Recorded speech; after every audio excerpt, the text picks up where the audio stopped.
Olá, pessoal, sejam todos muito bem-vindos. Nós estamos iniciando mais uma reunião científica do Grupo de Saúde e Espiritualidade do Paraná. Sou Maurício Esperandiu, médico cardiologista, coordenador do GSE.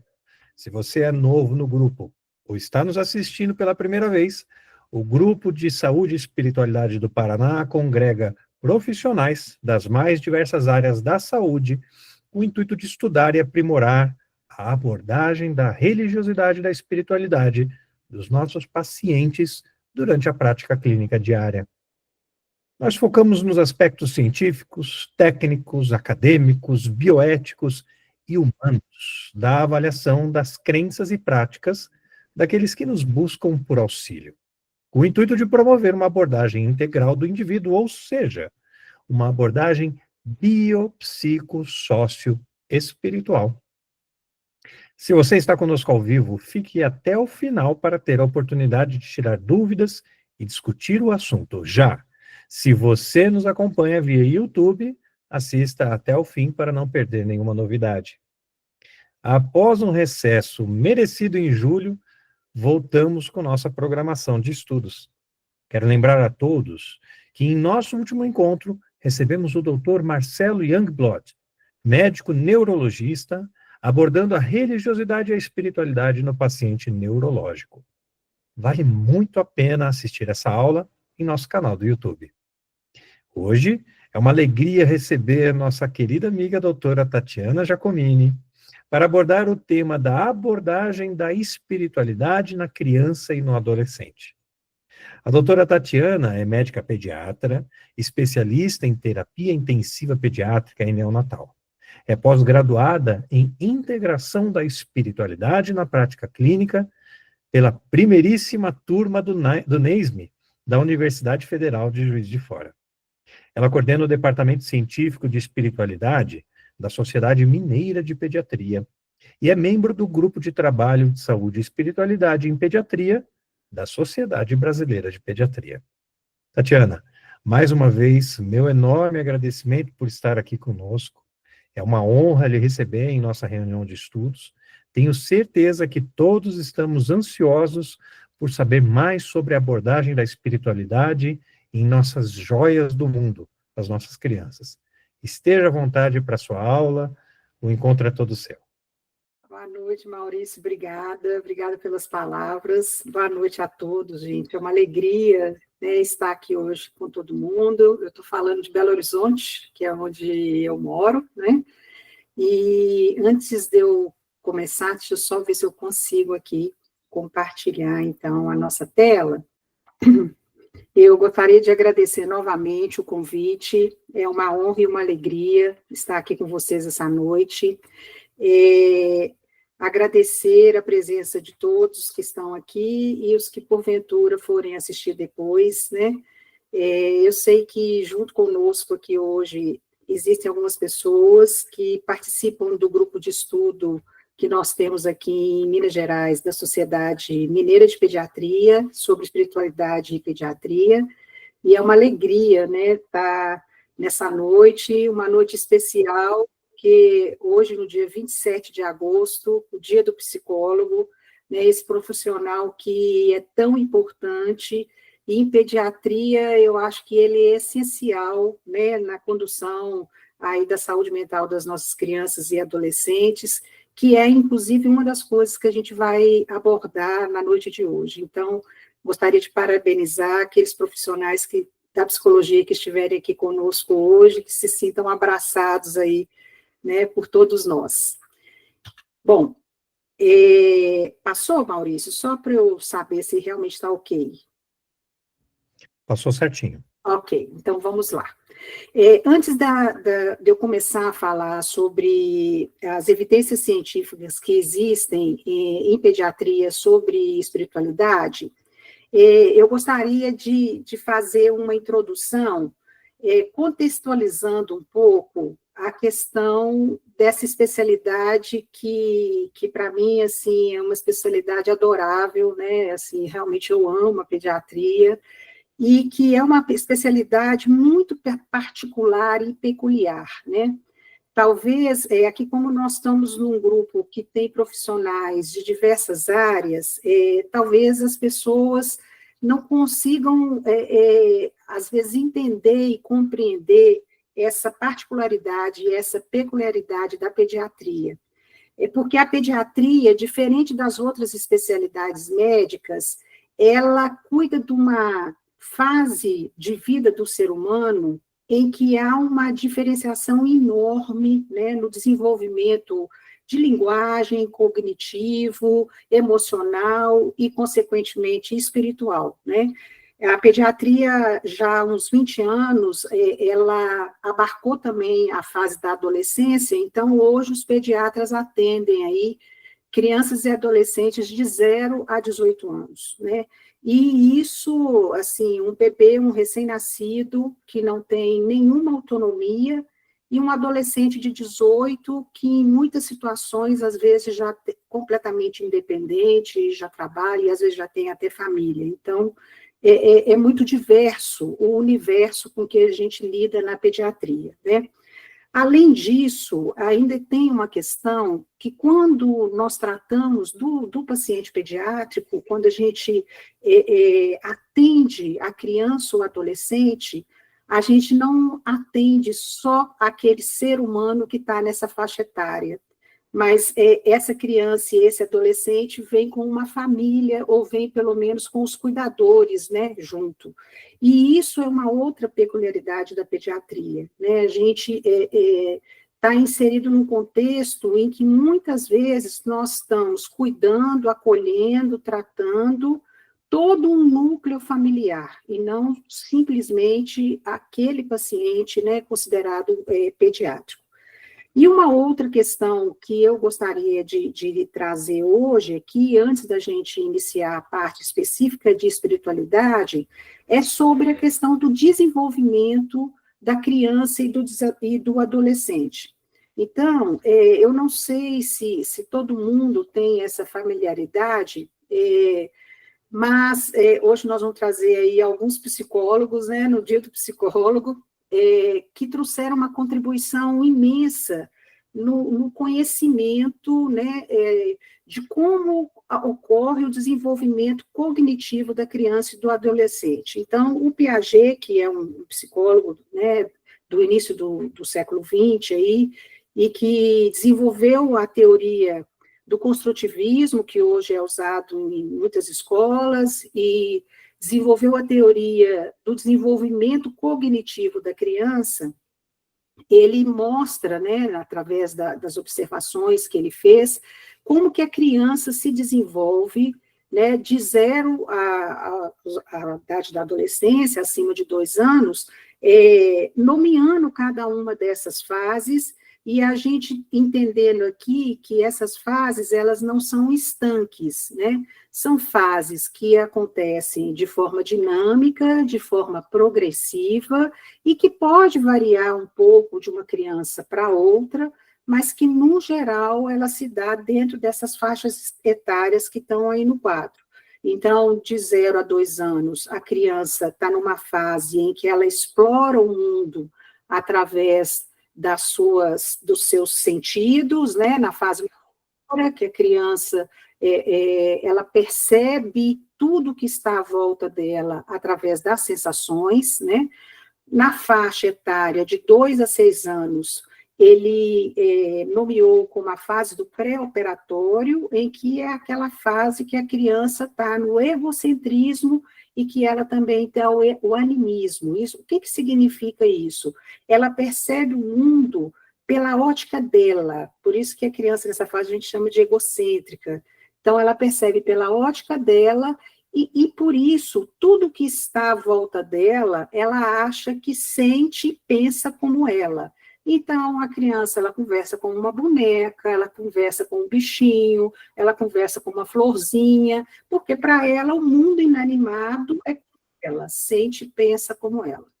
De 7 a 11 anos, a gente tem, então, a fase do operatório concreto, em que a criança começa, então, a desenvolver um raciocínio lógico, só que ela ainda não consegue ter abstrações muito grandes. Então, entender coisas muito abstratas, ela ainda precisa de comparações concretas para ela conseguir compreender. E acima de 12 anos é quando o adolescente já, né, na fase do operatório formal, ele já então consegue ter um raciocínio abstrato e aí, a partir daí, entender conceitos completamente abstratos até atingir a vida adulta. Então, em cima dessas fases do desenvolvimento cognitivo da criança, um outro psicólogo, que é o James Fowler, e que ele é também um teólogo, na década de 80 do século passado, ele publicou um livro, precisamente no ano de 81, que chama Estágios da Fé, e aí, como ele era psicólogo, claro que ele conhecia a teoria de Piaget, ele elaborou uma teoria de como a fé no ser humano ela se desenvolve baseado nas fases do desenvolvimento cognitivo de Piaget. Então, ele colocou que, na visão dele, né, a criança ela já nasce com uma fé, ela já nasce com esse sentimento dentro dela. Mas essa fé, ela vai ser desenvolvida, vamos dizer assim, ou ela vai ser potencializada de acordo com a convivência, o meio social, onde ela está inserida, de acordo com os valores da família, e isso pode se dar de forma negativa ou positiva. Então, na fase inicial, essa fé é indiferenciada, ou seja, naquela fase que a criança ainda está na fase do sensório motor, que ela percebe o mundo só através das sensações, a fé dela é a fé do adulto que cuida dela, ou do pai, ou da mãe, ou de algum cuidador, que se uma criança institucionalizada, e essa fé, ela vai se desenvolvendo à medida que a criança vai crescendo, e até chegar na adolescência, que é quando a criança, o adolescente já, né, acima de 12 anos, ele consegue ter esse raciocínio abstrato, e aí sim ele vai conseguir entender o que é o sagrado, o transcendente, com toda a potencialidade que esse adolescente tem. E essa teoria do Fowler, de uma certa forma, foi seguida também por uma autora que eu acho que muitos aqui já devem conhecer, que é a Lisa Miller, que, inclusive, esteve no CONUPES do ano passado, né, em 2024, lá em Juiz de Fora. Ela não pôde ir presencialmente, mas ela fez uma palestra de forma virtual, que nesse livro, que infelizmente ainda não tem traduzido para o português, ela coloca a questão da espiritualidade como sendo algo que é inato.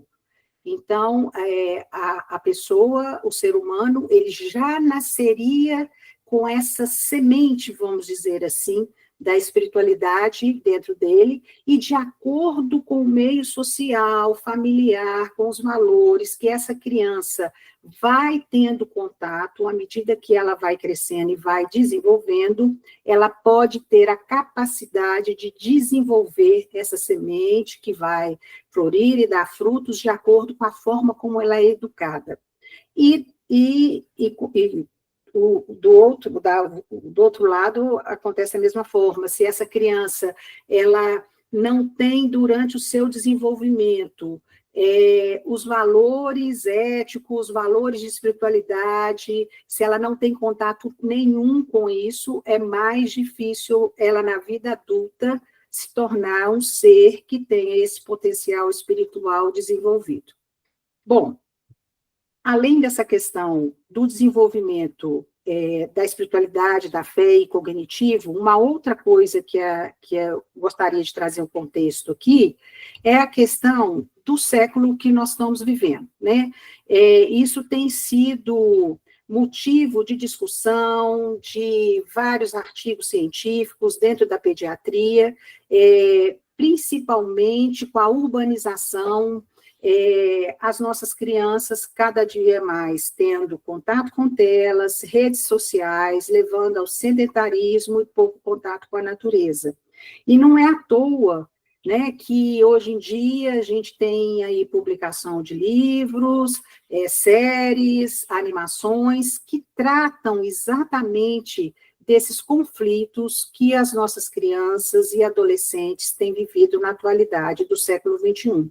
Então, um avanço tecnológico que trouxe uma infinidade de ganhos para todos nós, né? Nós estamos aqui conversando virtualmente com pessoas que provavelmente estão em lugares totalmente diferentes, então, isso realmente foi um avanço, mas, ao mesmo tempo, trouxe uma série de problemas e, cada vez mais, a sociedade de pediatria do mundo inteiro tem trazido discussão a respeito dessa questão. E é exatamente por causa de tudo isso que eu estou falando, que nós vamos entrar, então, no tema de hoje, que é a questão da espiritualidade, né? Porque o que a gente vê na literatura a respeito da espiritualidade em pediatria? Em primeiro lugar, a pediatria, acho que até por essa dificuldade de se tratar de uma faixa etária tão extensa, com indivíduos com uma diversidade de desenvolvimento cognitivo, emocional e mental, os primeiros artigos científicos na área de pediatria surgiram muito depois do que os artigos que foram publicados nas áreas, por exemplo, de saúde mental ou na área de cardiologia, né? Então, instrumentos e escalas de avaliação que já eram validados em adultos, infelizmente, até hoje, a gente ainda não tem validados para pacientes pediátricos. Então, por causa disso, o que a gente vai encontrar na literatura?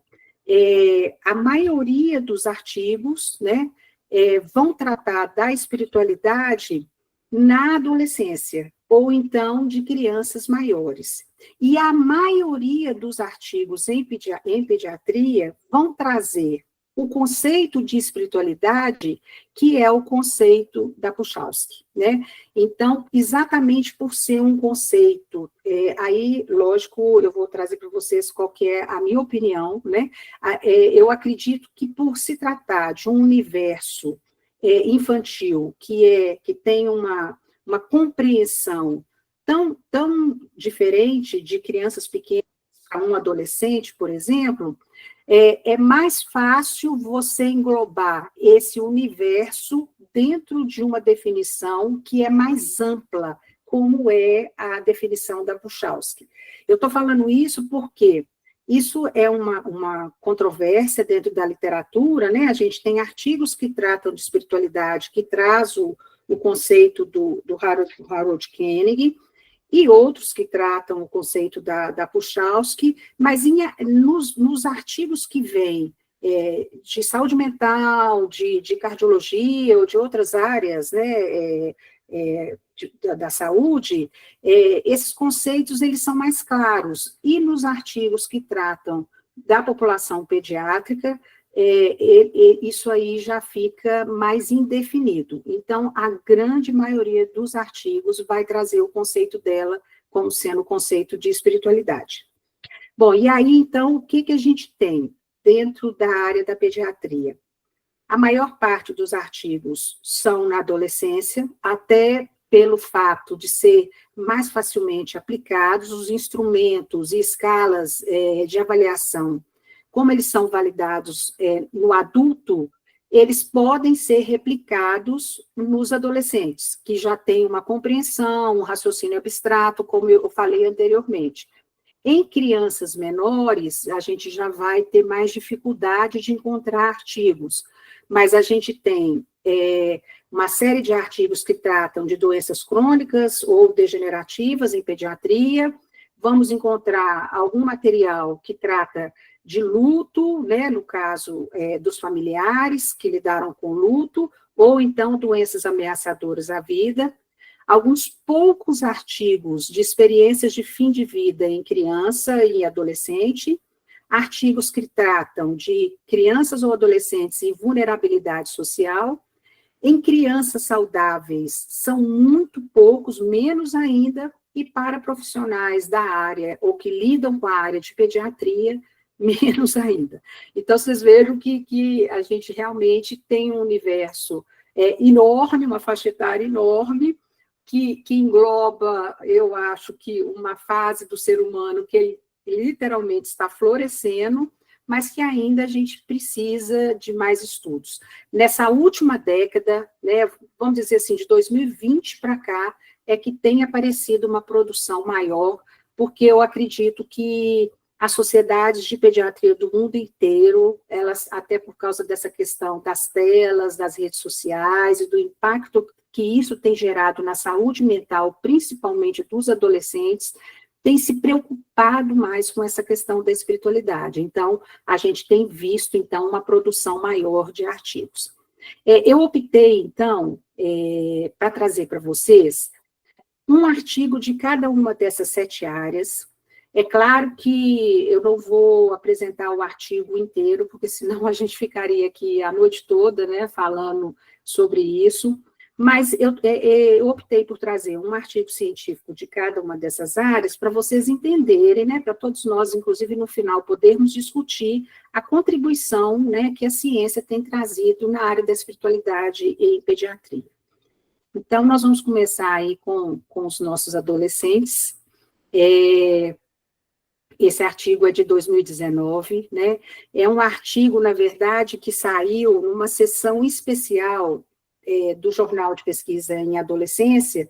Eles soltaram um número do jornal inteiro focado na influência da religiosidade, da espiritualidade na adolescência.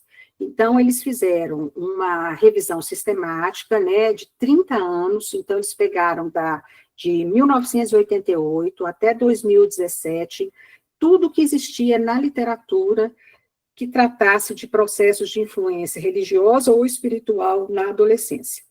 E, com isso, eles conseguiram separar 241 estudos, e desses 241 estudos, eles organizaram de acordo com 8 questões de pesquisa. Então, essas questões eram tipo assim, a espiritualidade tem influência na saúde mental do adolescente? Tem algum impacto em relação a comportamentos de risco do adolescente? A espiritualidade, ela pode ser desenvolvida durante a adolescência? E aí, dentro dessas 8 questões, eles foram, então, separando os artigos e, no final, chegaram às conclusões que essa revisão sistemática traz e que eu vou colocar aqui para vocês. Então, a primeira coisa que eles viram é que a religiosidade e espiritualidade, para os adolescentes, ela é geralmente adaptativa, protegendo-os de resultados negativos, como comportamentos de risco e doenças mentais, e promovendo o desenvolvimento e o florescimento positivo dos jovens. Existem numerosos processos complexos e dinâmicos pelos quais a religiosidade e a espiritualidade se relacionam com os resultados nos jovens. E esse artigo é de 2019, eles já falavam que havia algumas evidências de estudos de que haveria uma relação causal entre essas situações adaptativas e a questão de comportamento de risco e depressão. E aí, eu abri um parêntese sobre isso, sobre essa questão de relação causal. Nós vamos lembrar, então, do artigo do Vanderville, que foi lançado esse ano, em 2025, e que ele é um estatístico e grande produtor de pesquisa nessa área da espiritualidade, e que ele, nesse ano, ele publicou exatamente isso, né, de que existiam evidências de que as relações protetoras entre participação religiosa e depressão, suicídio e uso de substâncias são, de fato, causais, que era uma coisa que esse artigo de 2019 já colocava. Então, voltando ao nosso artigo sobre os adolescentes, uma outra questão que eles colocaram, os autores concluíram, é que a religiosidade e espiritualidade é multidimensional, envolvendo várias facetas interligadas nos níveis individual e oncológico, e que os aspectos privados ou pessoais da religiosidade e espiritualidade tendem a ser preditores mais salientes dos resultados do que aspectos públicos da RE. Quem trabalha com adolescente percebe isso com muita nitidez, né? Para o adolescente, a religiosidade intrínseca é muito mais importante do que a religiosidade extrínseca. E isso talvez seja uma das causas que muitas igrejas e cultos religiosos estão esvaziando o número de jovens, né? Porque para o adolescente, o que importa é o que ele pensa e os amigos iguais da mesma idade, o grupo com quem convive, sentem os valores que eles percebem internamente, né? A frequência a cultos religiosos, eles não valorizam tanto quanto a questão da religiosidade intrínseca. Bom, seguindo, então, nós colocamos lá que, em primeiro lugar, os adolescentes, agora, os artigos que existem sobre crianças com doenças crônicas. Então, esse é um artigo de um grupo holandês, né, que foi lançado em 2018. Eles fizeram uma metassíntese, que, na verdade, é um conjunto de um agrupamento, uma espécie de uma revisão sistemática, só que de estudos feito de forma qualitativa e não quantitativo. Então, eles conseguiram juntar 20 artigos em inglês, né, publicados no período de 2000 a 2017, na faixa etária de 0 a 18 anos. A maioria desses artigos tinham sido realizados na população dos Estados Unidos. E das doenças crônicas, tinham pacientes com doença, diabetes mellitus tipo 1, HIV, asma, distrofia muscular de Duchenne, que é uma doença neuromuscular degenerativa, fibrose cística, anemia falciforme e câncer. Bom, então, o que eles encontraram nesse artigo sobre espiritualidade de crianças com doenças crônicas, né? Eles viram que a espiritualidade na criança ou no adolescente com doença crônica é expressa através da sua conexão com a família, com os amigos e com os cuidadores, né? E que a linguagem religiosa aprendida como instrumento de enfrentamento da doença, a linguagem religiosa que essas crianças e adolescentes aprendem com seus familiares, ou com seus cuidadores, ou com seus amigos, era o instrumento que eles usavam para enfrentar a condição da doença crônica. Passando, então, agora para os artigos que existem, né, sobre doenças ameaçadoras de vida ou luto, né, eu também trouxe um outro artigo, que é uma revisão sistemática, que foi publicada em 2023. Esse grupo também é um grupo de cuidados paliativos da Holanda, e eles elegeram, no universo de 2.527 artigos, 63 que foram publicados em inglês no período de janeiro de 2015 a outubro de 2021. E o que eles viram nesse artigo? Eles identificaram 5 aspectos diferentes da espiritualidade naquelas pessoas que cuidavam das crianças que estavam com uma doença ameaçadora à vida. Então, essas pessoas podiam ser os pais ou podiam ser os cuidadores profissionais que lidavam com essas crianças. Então, eles viram que a espiritualidade podia ser expressar através da religião, através da esperança, através da identidade parental, ou seja, o pai e a mãe entendiam que a paternidade e a maternidade eram potenciais para eles exercerem espiritualidade com aquela criança, poderia se expressar através do desenvolvimento pessoal, ou então o sentimento de conexão com os outros. E aí, o que eles encontraram, o que eles concluíram, né, nessa revisão sistemática?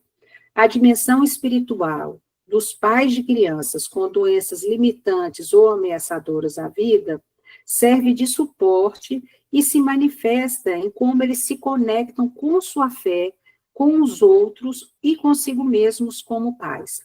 E os profissionais de saúde, né, podem ajudá-los e deveriam ajudá-los, sendo sensíveis a esse processo espiritual que esses pais estão vivenciando ao lidar com seus filhos numa doença que seja ameaçadora à vida. Dentro da parte dos artigos que existem sobre experiências de fim de vida, na literatura a gente tem pouquíssimos. Há pouco tempo saiu um sobre lucidez terminal num adolescente oncológico, e esse artigo é do Christoph Kerr, né, que talvez alguns conheçam, que ele esteve aqui no Brasil no Corup de 2023, né, e ele é um relato de caso de uma adolescente que teve internada, né, sob a supervisão dele, lá na Universidade de Buffalo. Então, ele vai, é bem interessante esse artigo, porque ele relata o caso da garota, da Jeannie, e da mãe dela, e no final do artigo, a gente consegue acessar dois links que aparecem os vídeos que ele gravou, entrevistando tanto a adolescente, enquanto ainda ela estava viva, quanto a mãe, a Michelle. Então, é o caso de uma adolescente de 15 anos, que ela, quando criança, ela teve leucemia aos 4 anos de idade, recebeu um tratamento agressivo, entrou em remissão, mas o tratamento que ela recebeu causou impacto no crescimento e no desenvolvimento dela. E aí, aos 14 anos, ela vai ter um novo câncer, que é um glioblastoma, e, infelizmente, esse câncer, ela chegou a ser operada, mas não tinha muito como tratar, e ela, então, é admitida no hospital do Christoph Kerr para cuidados paliativos, e depois, na fase terminal, ela fica lá com eles, né, no hospice. Então, durante essa internação, ela registra 2 experiências, um sonho e uma visão, e a conclusão que o Christoph Kerr traz, né, no artigo, é o que a gente geralmente encontra nos artigos que tratam de experiência de fim de vida em adultos, né, que aquela experiência traz um conforto e traz um sentido, tanto para o paciente que está na sua fase terminal, quanto para os familiares que lidaram com aquele paciente. Então, só rapidamente contando aqui o caso, porque é bem interessante, a Jeannie estava internada lá no hospice, já em fase terminal, e quando ela foi admitida, eles foram fazer uma ressonância magnética dela para ver a extensão que estava o glioblastoma. E aí, durante o exame da ressonância magnética, que é um exame que realmente demora um pouco, né, para ser realizado, ela adormeceu, e durante esse sono ela teve um sonho. E aí, ela sonhou que ela tinha encontrado uma tia dela, que já tinha falecido, e que essa tia tinha levado ela para um castelo. E nesse castelo, era um castelo muito bonito, ela relata que ela se sentiu muito bem lá, com alguns animais de estimação que ela já tinha tido na infância e que também já tinham falecido. E aí a tia vira para ela durante esse sonho e fala que ela poderia ficar tranquila, porque ela seria muito bem cuidada nesse castelo, e ali ela poderia se sentir em casa novamente. Então, quando a Jeannie acorda, que ela sai da maca, né, da esteira, na verdade, da ressonância magnética, ela estava muito feliz, e aí a mãe dela estranhou, né, por que ela estava daquele jeito, e aí ela conta esse sonho, e a mãe fala, então, que ela se sentiu reconfortada em saber que a filha seria bem cuidada por uma familiar dela após a morte. E a visão que ela teve foi 4 dias antes dela falecer, que ela estava no quarto, e tinha uma espécie de uma babá eletrônica. A mãe tinha saído do quarto para resolver alguma coisa e levou a extensão dessa babá eletrônica, e de repente ela escutou a filha dela conversando de uma forma muito animada, e ela achou aquilo estranho, porque ela tinha deixado a Jeanne sozinha no quarto. Então, ela retorna para saber, né, o que tinha acontecido, porque ela achou que pudesse ter sido algum médico ou alguém da equipe que tivesse passado no quarto da menina. E aí, quando ela chega lá e ela pergunta para a filha dela o que tinha acontecido, a Jeanne, então, relata que ela estava conversando com Deus, que Deus tinha aparecido para ela e tinha falado que ela poderia ficar tranquila, porque aquele castelo que ela tinha sonhado era para onde ela iria, e que ela realmente iria encontrar com a tia dela, que já tinha falecido anos antes. E isso, então, trouxe para a mãe dela um conforto muito grande, que é um dos vídeos, né, que está gravado no final do artigo, que o Christophe Kerr gravou, e mostrando exatamente essa questão, né, do sentido da morte para pessoas que passam por esse tipo de experiência. Bom, então, prosseguindo, há uma outra questão, são de crianças e adolescentes em vulnerabilidade social. Esse artigo é um artigo brasileiro de um grupo que é da Universidade Federal do Rio de Janeiro e a Universidade Federal de São João del Rei, aqui em Minas Gerais, e é um artigo muito interessante, que foi publicado ano passado, porque eles fizeram uma revisão de escopo em que eles procuraram artigos que existiam em inglês, português ou espanhol, e que fosse de qualquer época. O mais antigo que eles encontraram foi do ano de 1993 até 2022, que foi quando eles estavam, né, pesquisando para fazer essa revisão de escopo. Então, eles encontraram 22 artigos. A população mais estudada foi a população de adolescentes, né, que até pela facilidade de aplicar os instrumentos e escalas, como eu já tinha dito anteriormente, e a maior parte desses estudos foi feito no continente africano, seguido por estudos nos Estados Unidos, com população de baixa renda, e um estudo aqui no Brasil. Então, o que eles viram, né, dentro dessa amostra de crianças e adolescentes em vulnerabilidade social?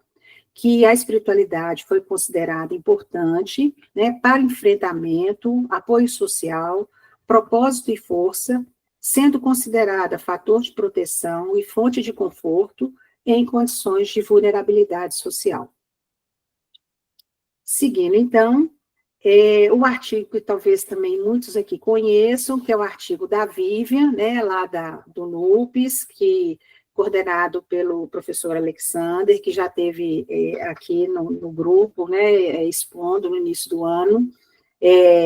Esse artigo é o resumo da dissertação de mestrado da Vivian, que a Vivian é uma psicóloga, né, é um estudo qualitativo, é um dos poucos artigos que existem na literatura sobre crianças saudáveis.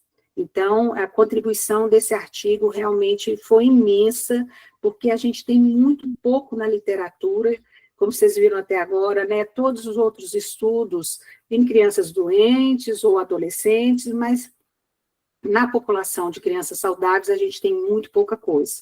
E esse estudo, então, a Vivian entrevistou 276 alunos, né, de 10, 11 anos, do 6º ano, e entrevistou também os pais desses alunos, de escolas públicas e escolas privadas na cidade de Juiz de Fora, aqui em Minas Gerais.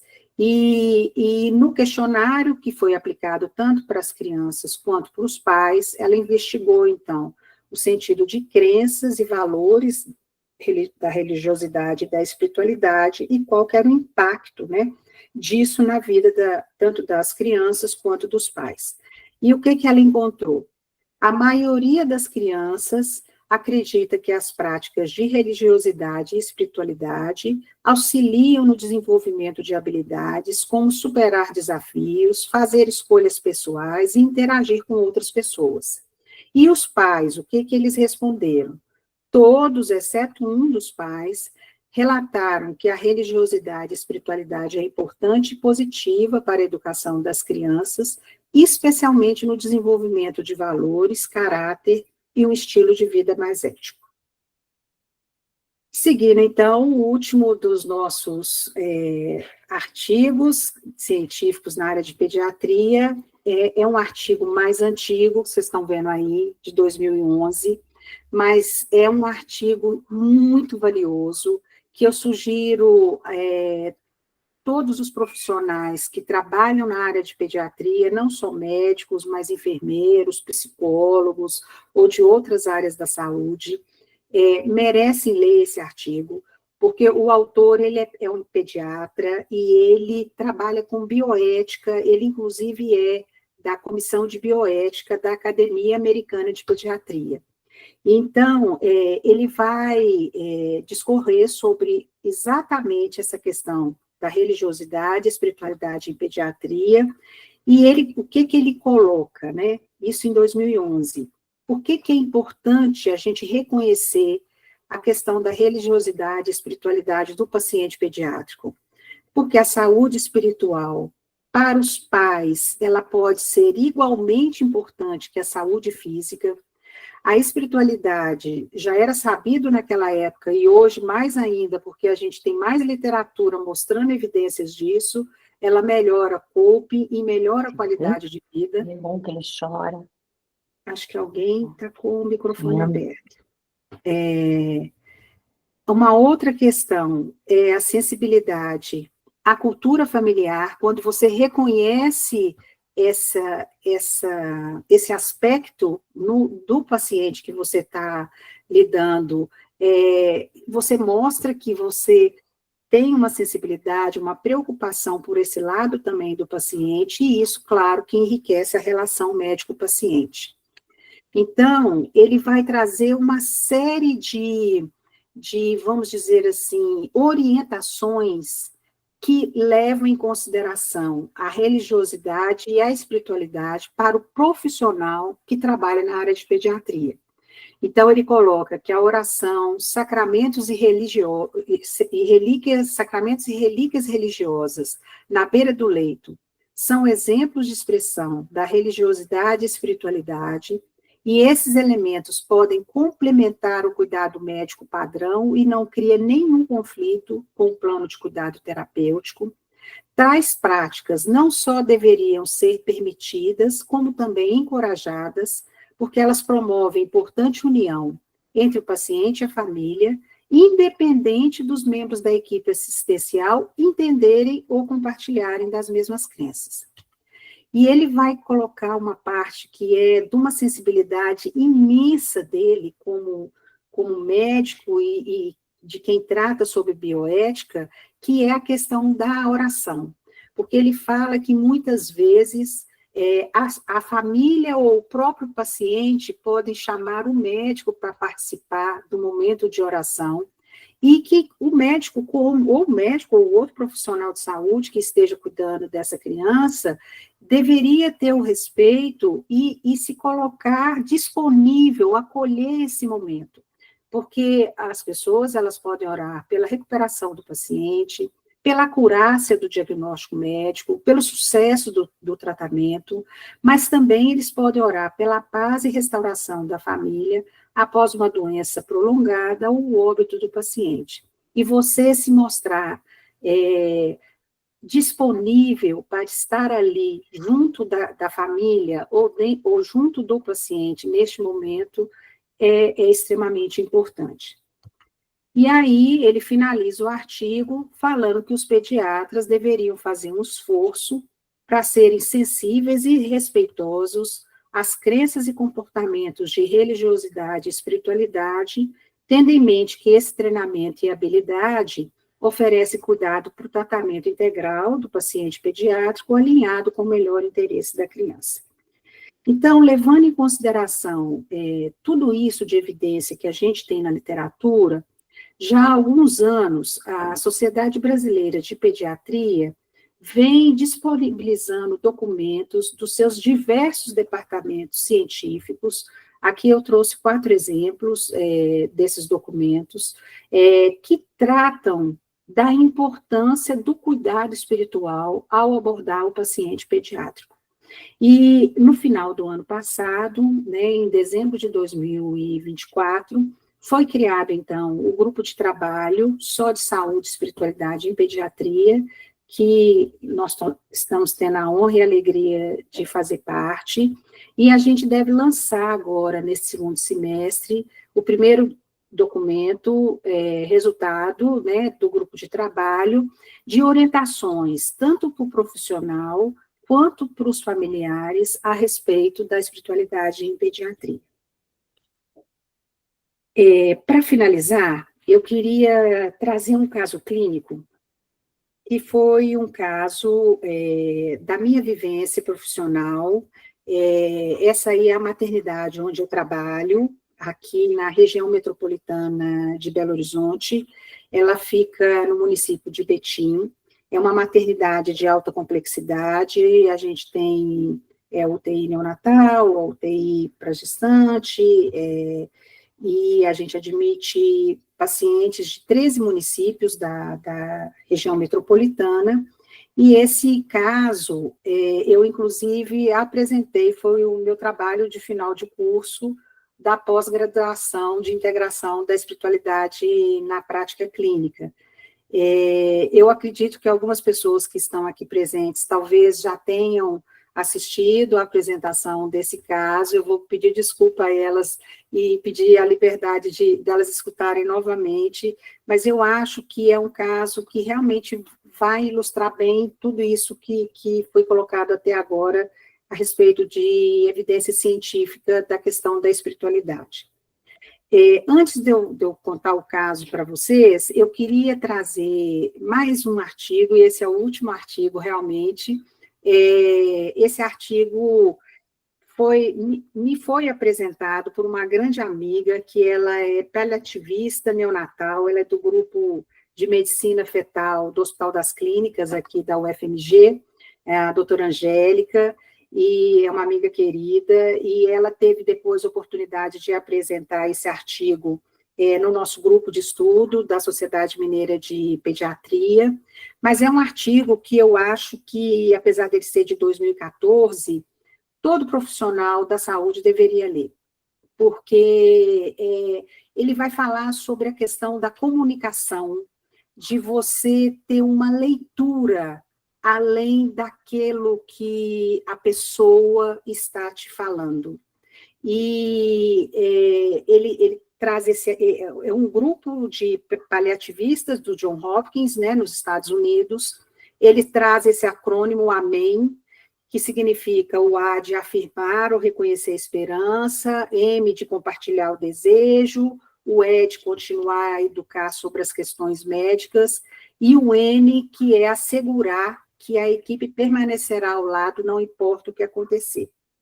Porque ele vai colocar exatamente isso, quando você está diante de uma pessoa que está demonstrando a sua fé, a sua religiosidade, a sua crença, como que você, como profissional médico, se comporta diante disso? Você fica constrangido, escolhe o silêncio? Você muda de assunto e fica na defensiva? Você desafia a crença, insistindo em discussão simplesmente técnica, ou aproveita a oportunidade para avançar o diálogo entre o sagrado e a espiritualidade? E o caso que eu vou contar para vocês é exatamente parecido, essa foto é uma foto de internet, mas a situação dessa mãe que está do lado da incubadora aí. Então, eu trabalho numa UTI neonatal, da maternidade que vocês viram, né, na foto anterior, e em 2023 a gente estava com um recém-nascido internado na unidade, e um dia, no meu plantão, esse bebê teve uma parada cardíaca, E após a gente atender a parada, a equipe toda, o bebê ter saído da parada, a enfermeira que estava de plantão comigo, ela me chamou e falou assim, doutora Tatiana, a funcionária dos serviços gerais veio me falar que a mãe do Henrique, eu vou dar o nome de Henrique, mas é um nome fictício, a mãe do Henrique está ajoelhada dentro do banheiro rezando.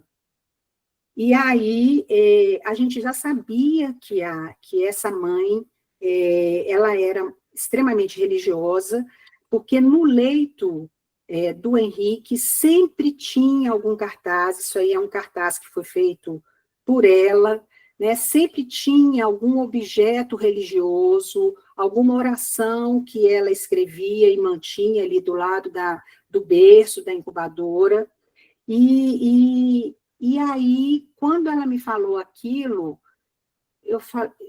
é exatamente a situação. Nós vamos considerar isso só como uma informação e vamos seguir em frente aqui no nosso plantão da UTI, ou será que isso vai ser a brecha para a gente aproximar dessa mãe e ver quais são as angústias, os receios e a questão da espiritualidade na vida dela?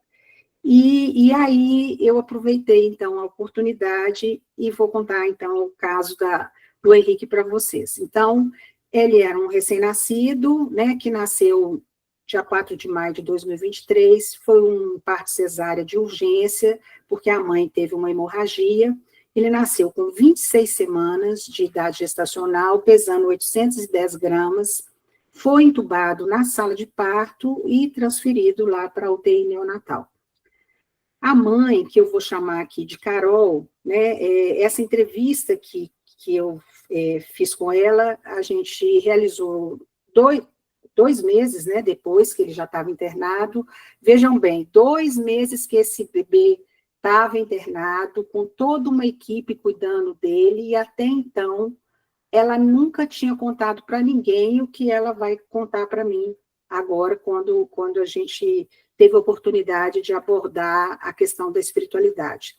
Era a segunda gravidez dela, ela já tinha um filho com 10 anos de idade, e ela já queria engravidar há 3 anos, e tentava engravidar e não conseguia, até que ela engravidou do Henrique. Então, foi assim, uma gravidez extremamente esperada e desejada.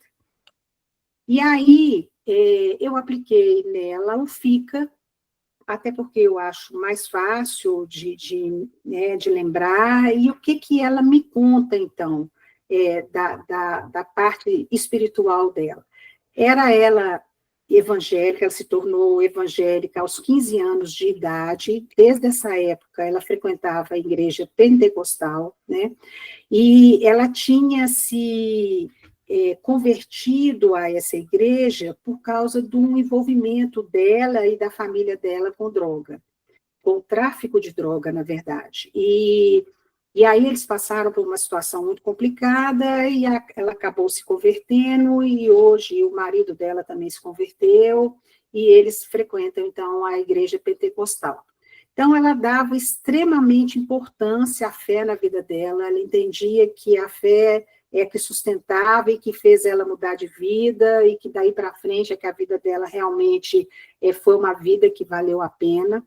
E ela ia a essa igreja 3 vezes por semana, considerava a comunidade religiosa uma segunda família, e ela gostaria que os profissionais abordassem a questão da religiosidade e espiritualidade na internação.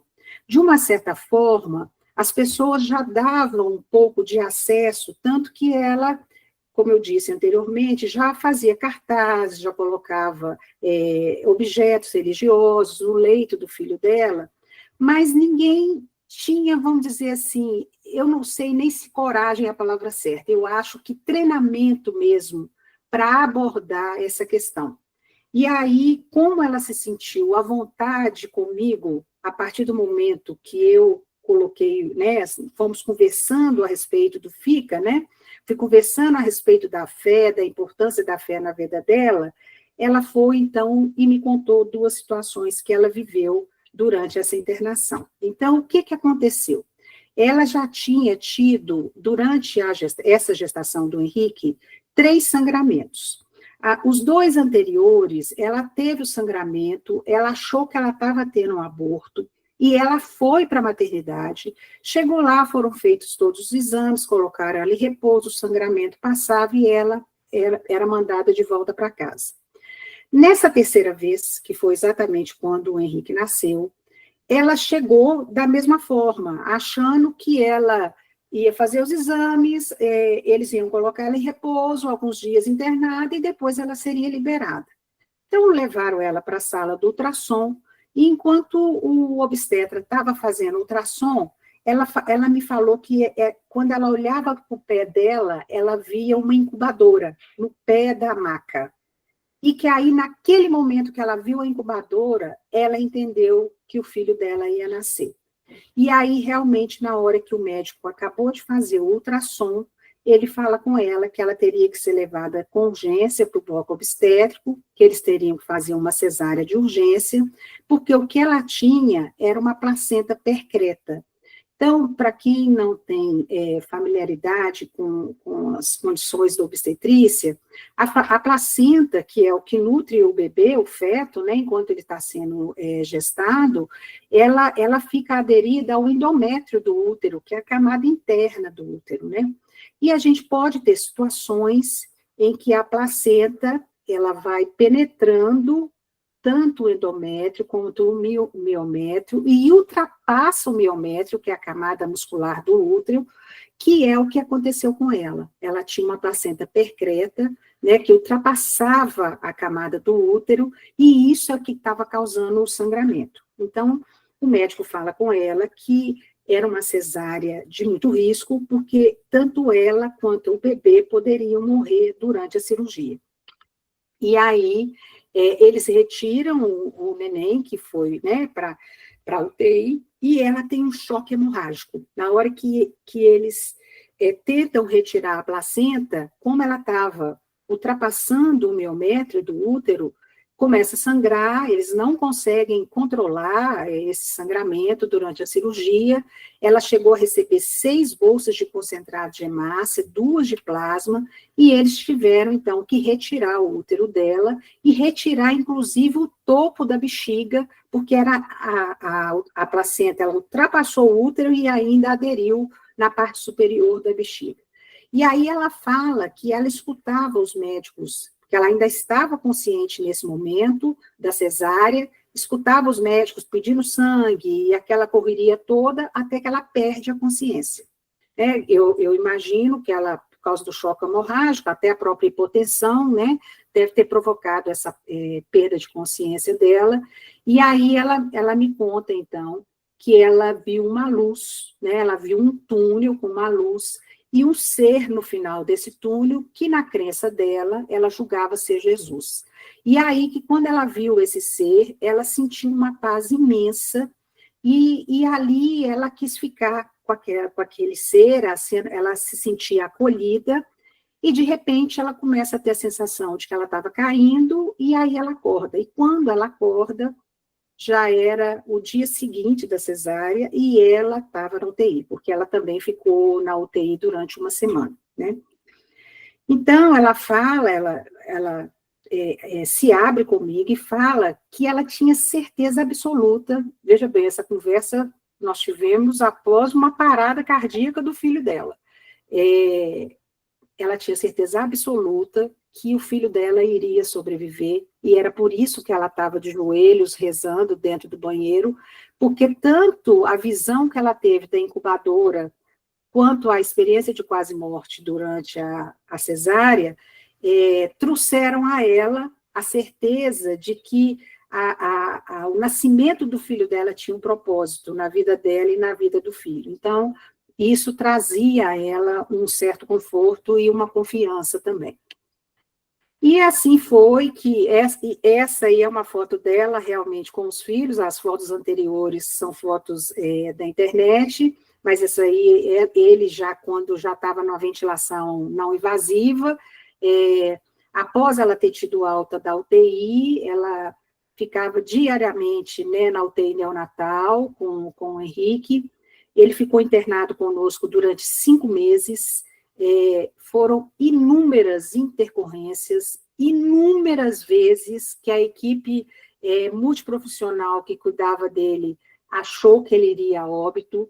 Na época que eu estava fazendo o curso de pós-graduação, a Mariana, que é psiquiatra, inclusive é uma das autoras do livro Ciência da Vida Após a Morte, ela que me orientou, e ela, inclusive, me advertiu, falando para a gente tomar muito cuidado com essa mãe, porque como ela tinha uma confiança imensa na sobrevivência desse bebê, se esse bebê viesse a óbito, qual tipo de conflito espiritual que isso não geraria nessa mãe.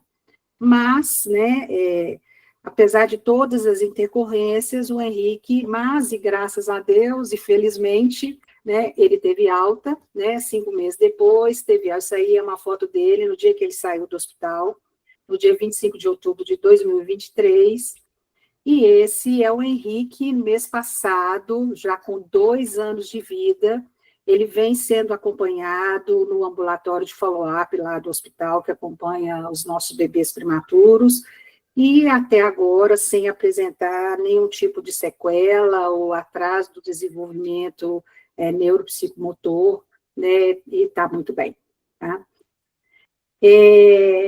Aí são as referências, né, vou dar um tempinho aí para quem quiser ver, né, no QR Code.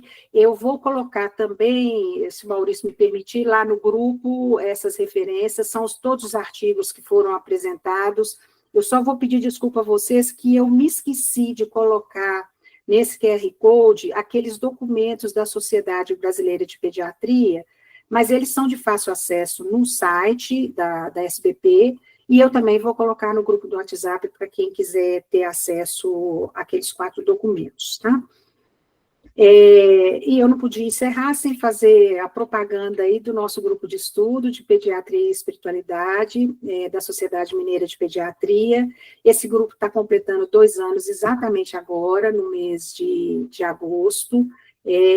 É um grupo fechado, as inscrições, elas se abrem no início do ano, são vagas limitadas, a gente está tendo a grata surpresa de todo ano as vagas encerrarem rapidamente, então, estamos tendo procura de profissionais, o grupo não é só para pediatras, então, profissionais das diversas áreas, da área de saúde, e tem sido realmente muito rico essa troca de saberes e de experiência aí na área do cuidado espiritual.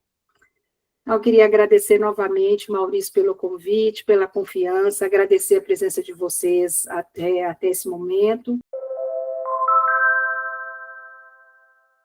Se você assistiu até aqui e gostou do vídeo, deixe seu like e compartilha. Isso nos ajuda a alcançar cada vez mais pessoas. Se você é médico, enfermeiro, psicólogo, fisioterapeuta ou de outra profissão da saúde, desconhece como abordar a religiosidade e a espiritualidade de seus pacientes, e tem interesse em estudar o tema espiritualidade aplicada à saúde e prática clínica, acesse o link na descrição para solicitar o acesso a nosso grupo. Muito obrigado pela sua participação.